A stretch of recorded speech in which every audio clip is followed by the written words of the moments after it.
Good morning mga Dars! Ngayong araw ay susubukan naman natin kung paano magluto ng Diwata-inspired overload pares. Una ay pakuluin muna natin ang baboy. Kasama na din ang beef brisket.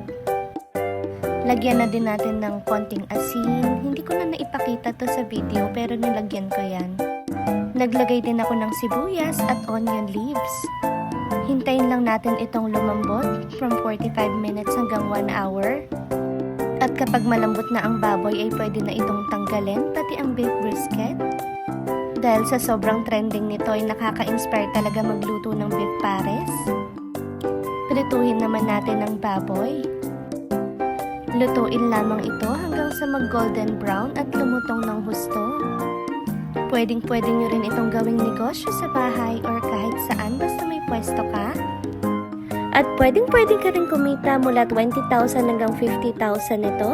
Tignan nyo naman kung gaano kaluto ang ating lechon kawali. Habang hinihiwa ko to ay sobrang natatakam na talaga ako.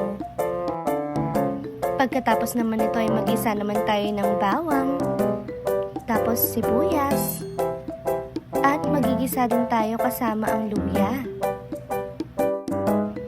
Haluin lamang yan ng mabuti at isama na rin natin ang beef brisket. Itabi nga pala natin ang pinagpakuluan natin sa baboy at sa beef brisket kanina kasi ito yung gagamitin nating pangsabaw sa ating beef pares. Sa oras na to ay amoy ko na ang pares. Lalagyan pala natin yan ng paminta at konting star anise. Nilagyan ko din yan ng cornstarch. At pagkakulo naman ay lalagyan na natin yan ng konting toyo, pati asukal kung gaano karami ang gusto nyo. Hayan at pwede na nating iserve ang ating Diwata-inspired overload pares. Sobrang sarap niyan mga Dars. Excited na ako kumain. At nilagyan ko nga rin pala yan ng konting chicharon para mas masarap talaga. Tignan nyo naman at sinong hindi matatakam sa overload pares na ginawa natin ngayon.